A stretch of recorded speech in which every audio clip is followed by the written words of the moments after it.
Hello friends, मैं हूँ Vaishali and मैं फिर से आपके लिए लेके आई हूँ एक बहुत ही इंस्पिरेशनल सी कहानी।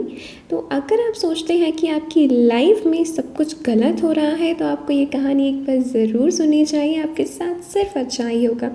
बिलीव मी, अगर आप ये कहानी पूरी सुनेंगे तो आपके साथ सच में एक अच्छा होगा। आप बहुत अच्छा मोटिवेशन लेके जाएंगे, यहाँ से एक बहुत अच्छा इंस्पिरेशन लेके जाएंगे जो कहीं ना कहीं आपको अपनी लाइफ में ज़रूर आगे काम आएगा। तो बिना देर के चलते हैं हमारी कहानी की ओर। तो ये बहुत ही छोटी सी कहानी है। एक राजा ने अपनी प्रजा की परीक्षा लेने के लिए सड़कों के बीचों बीच बड़ा सा पत्थर रखा और राजा साहब साइड में जाकर खड़े हो गए ये देखने के लिए कि ये पत्थर को कौन उठाता है। जनता वहाँ से धीरे धीरे निकल रही थी। लोग आए, पत्थर को देखा और साइड से निकल गए। कुछ लोग आए, राजा को गालियाँ देने लगे, बोलने लगे कि क्या राजा है, हमारी सड़कों में बड़े बड़े पत्थर रखे हुए हैं, सड़कों की हालत क्या बना के रखी हुई है राजा ने। एक किसान वहाँ से निकल रहा था, उसके सर पे टोकरी थी। टोकरी को नीचे रखा उसने और उस पत्थर के पास आया। पत्थर को उसने हटाने की कोशिश की, भारी पत्थर था इसलिए वो हटा नहीं। दोबारा कोशिश की, धीरे धीरे पत्थर थोड़ा सा वहाँ से साइड को होने लगा और उस किसान ने उस पत्थर को सड़क के साइड कर दिया। वापस आकर किसान ने जब टोकरी सर पर उठाने की कोशिश की तो उसकी नज़र पड़ी कि वहाँ पर एक थैली थी। जिस जगह पर पत्थर था, जहाँ पे पत्थर रखा हुआ था, वहाँ पे उसको एक अजीब सी थैली वहाँ पे दिखाई दी। उसने वहाँ उस थैली को उठाया, उसको खोला और देखा कि उसमें सोने की ऐश्वर्या है और वो बहुत ही ज़्यादा चौंक गया ये सब देख के। और साथ में वहाँ पे एक पत्र था जिसमें लिखा था, मैं आपकी परीक्षा लेना चाहता था और देखना चाहता था कि कौन इस मुसीबत के पत्थर को हटाता है और सफलता के पास पहुँच जाता है। आपकी ज़िंदगी में भी एक पत्थर रखा हुआ है, आप भी उस पत्थर को हटाने की कोशिश करें तो बहुत अच्छी बात है। अगर आप कोशिश नहीं कर रहे हैं तो कोशिश करना शुरू कर दीजिए। आज नहीं तो कल, कल नहीं तो परसों पत्थर ज़रूर हटेगा और वो मिलेगा जो आप चाहते हैं। तो आई होप आपको ये कहानी से कुछ ना कुछ एक बहुत प्यारी सी सीख मिली होगी कि कोई एक चीज़ होती है लेकिन लोग उस चीज़ से भागना चाहते हैं, कभी उस चीज़ को फेस नहीं करना चाहते। हमारे पास में बहुत सारी परेशानियाँ आती हैं, बहुत सारे पत्थर हमारी लाइफ में हैं, लेकिन हम उन्हीं पत्थरों के सहारे रोते रहते हैं कि मेरी लाइफ में ये पत्थर है, मेरी लाइफ में ये प्रॉब्लम है, मेरी लाइफ में वो प्रॉब्लम है। लेकिन जो एक्चुअली में अपनी प्रॉब्लम से बाहर आना चाहता है वो उसी किसान की तरह उस पत्थर को अपनी लाइफ से हटा देता है, जिससे ना ही कि उसका भला होता है, उसके आसपास के लोगों का भी भला होता है। तो अगर आपकी लाइफ में भी कहीं छोटे छोटे हर्डल्स हैं, कुछ परेशानियां हैं, कुछ प्रॉब्लम्स हैं, तो उनको हटाने की कोशिश कीजिए। आज नहीं तो क्या हुआ, कभी ना कभी वो पत्थर ज़रूर हटेगा और आप एक ऐसी लाइफ में चले जाएंगे जहाँ पे आपकी लाइफ में कोई प्रॉब्लम्स नहीं होगी। बट ये लाइफ है ही ऐसी, बिना प्रॉब्लम्स के तो लाइफ होती नहीं है। तो बड़ी नहीं तो छोटे नहीं तो किसी ना किसी तरह के हर्डल्स आपकी लाइफ में रहेंगे, लेकिन आपको डिसाइड करना है कि आपको वो पत्थर अपनी लाइफ से कैसे हटाना है, कैसे आपको मेहनत करनी है। प्रॉब्लम्स की बात होती है तो हर इंसान की लाइफ में कहीं ना कहीं प्रॉब्लम्स हैं, ये हम सबको पता है। लेकिन उन प्रॉब्लम से हमें भागना नहीं है, उन परेशानियों से हमें भागना नहीं है। प्रॉब्लम्स आते जाते रहेंगे, हमें सिर्फ उनको फेस करना है। तो आपने सुना होगा, परेशानियों का डटकर मुकाबला करो। अक्सर लोग ऐसा बोलते हैं जब आप किसी को बोलते हैं कि मेरी लाइफ में ये प्रॉब्लम्स है, मेरी लाइफ में वो प्रॉब्लम्स है। और ऐसा तो कोई नहीं होगा जिसकी लाइफ में प्रॉब्लम्स ना हो। छोटी बड़ी कहीं ना कहीं किसी ना किसी तरह की प्रॉब्लम्स सबकी लाइफ में होती हैं। तो कुछ लोग ये फॉलो करते हैं कि अपनी प्रॉब्लम्स को फेस करते हैं और वहीं कुछ लोग ऐसे हैं जो प्रॉब्लम से भाग जाते हैं। तो आज मैं आपके लिए एक बहुत ही प्यारी सी मोटिवेशनल स्टोरी सुनाना चाहती हूँ जो परेशानियों से लड़ने के लिए आपको एक बहुत अच्छी सीख देगी, बहुत अच्छा लेसन आपको मिलेगा मेरी इस कहानी से। तो इस कहानी का नाम है परेशानियों का डट के मुकाबला करो। तो एक बहुत अच्छी लाइन मेरे दिमाग में आती है जब मैं इस कहानी की बात करती हूँ। सीढ़ियाँ वो चढ़ाते हैं जिन्हें छत पर जाना होता है, सीढ़ियाँ वो चढ़ाती हैं जिन्हें छत पर जाना होता है, वो तो उड़ान भरते हैं जिन्हें आसमान छूना होता है।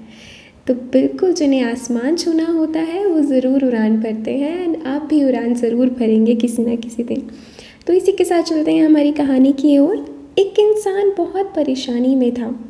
उसकी लव लाइफ बिल्कुल ख़राब हो चुकी थी, फैमिली वाले उसका साथ नहीं दे रहे थे, और वो जो बिज़नेस कर रहा था ना वो भी पूरा डूब चुका था। मतलब उसकी पूरी लाइफ हेल हो गई थी।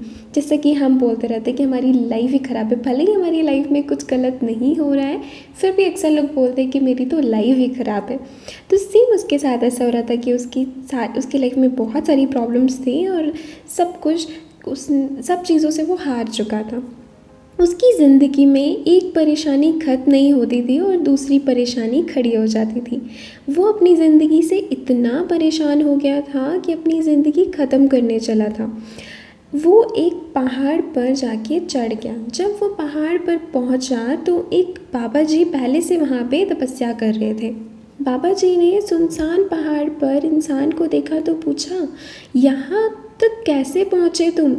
तो उस इंसान ने अपनी सारी कहानी बाबा जी को सुनाई और बोला कि मैं बहुत परेशान हूँ, मेरी एक परेशानी ख़त्म नहीं होती कि दूसरी आ जाती है।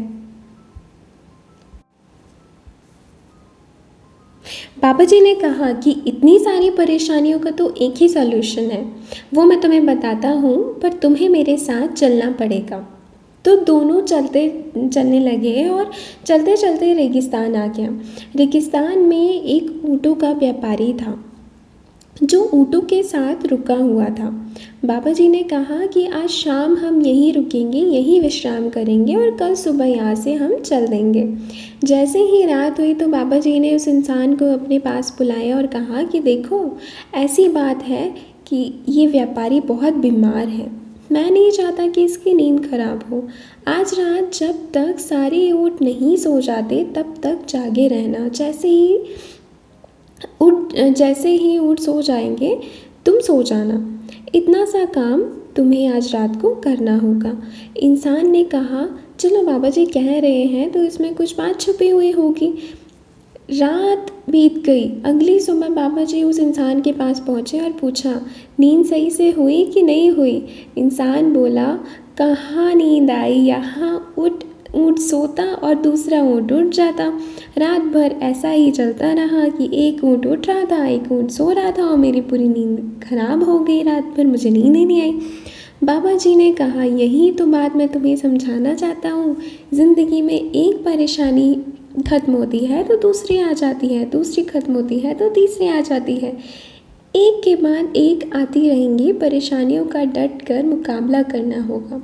अगर वो तुम नहीं कर पाए तो ज़िंदगी में हमेशा हर पल हर लम्हा तुम परेशान रहोगे। तुम कभी अपनी लाइफ में खुश नहीं हो सकते। तो दोस्तों, इस कहानी से हमने क्या सीखा? हम सब एक परेशानी से निकलते हैं और दूसरी परेशानी हमारे पास आ जाती है जो कि होती नहीं है, पर उसे हम परेशानी मान लेते हैं और दिन भर परेशान रहते हैं, उदास बैठे रहते हैं। उसके बारे में सोच सोच के अपना दिमाग तो ख़राब करते ही हैं, अपने आसपास के लोगों का भी दिमाग ख़राब करके रखते हैं। अब ये आप पर निर्भर करेगा कि आप अपनी परेशानी का मुकाबला करेंगे या परेशानी से घबराते रहेंगे। डट कर मुकाबला करिए फ्रेंड्स, सफलता आपको ज़रूर मिलेगी। और कोई भी परेशानी ज़्यादा दिन की तो होती नहीं है। अगर आज आपके लाइफ में प्रॉब्लम आई है तो उसको कभी ना कभी तो जाना ही होगा ना। 1 महीने नहीं, 2 महीने नहीं, 1 साल नहीं, 2 साल नहीं, पर लाइफ लॉन्ग आपके साथ नहीं रहने वाली है। आप खुद सोचिए कि आपकी लाइफ में कितने ऐसे मोमेंट्स आए होंगे जब आप परेशान रहे होंगे किसी चीज़ को लेके। मान लीजिए कि आपको नौकरी नहीं मिल रही है, आप उस चीज़ के लिए आज परेशान हैं, लेकिन कुछ महीनों बाद, 1 साल बाद, 2 साल बाद आप उसके लिए मेहनत करते रहेंगे और आपने देखा होगा आपको वो नौकरी मिल गई। अगर आप कोई चीज़ के पीछे भाग रहे हैं, 1 बार नहीं हो रहा है, 2 बार नहीं हो रहा है, पर कहीं ना कहीं वो चीज़ आपको एट दी एंड मिल जाती है। और अगर नहीं भी मिल रही है तो परेशान मत होइए, आप अपनी गलतियाँ देखिए कि आपने उसमें क्या गलतियाँ की। और हो सकता है अगर ये ऑप्शन आपके लिए अच्छा नहीं है तो दूसरा ऑप्शन आप चूज़ कर सकते हैं। अगर इस डायरेक्शन में आप जा रहे हैं, अगर ये गलत रास्ता है, तो ज़रूरी नहीं कि दूसरा रास्ता भी गलत ही होगा। तो हमें परेशान नहीं होना है, हमें हमेशा अपनी परेशानी से कुछ ना कुछ ऐसा सीखना है, अपनी प्रॉब्लम से भागना नहीं है, अपनी प्रॉब्लम्स को फेस करना है। और जब आप प्रॉब्लम्स को फेस करेंगे, जब आप परेशानी को फेस करेंगे, जब आप उनका डट कर मुकाबला करेंगे, तो आपको सफलता ज़रूर मिलेगी। आई होप फ्रेंड्स आपको मेरी स्टोरी बहुत पसंद आई होगी। मैं फिर मिलूँगी आपसे एक बहुत ही प्यारी इंस्पिरेशनल मोटिवेशनल स्टोरी के साथ। आप मेरे चैनल को जब तक लाइक करिए, सब्सक्राइब करिए, शेयर करिए अपने फ्रेंड्स के साथ, फैमिली मेम्बर्स के साथ। एंड कोविड का टाइम है friends, stay safe, stay healthy, stay at your home. घर से बाहर मत निकलिए, मास्क पहनिए, खुद को सैनिटाइज करिए और अपने आसपास के लोगों को भी हेल्दी रखिए। Thank you friends, bye bye.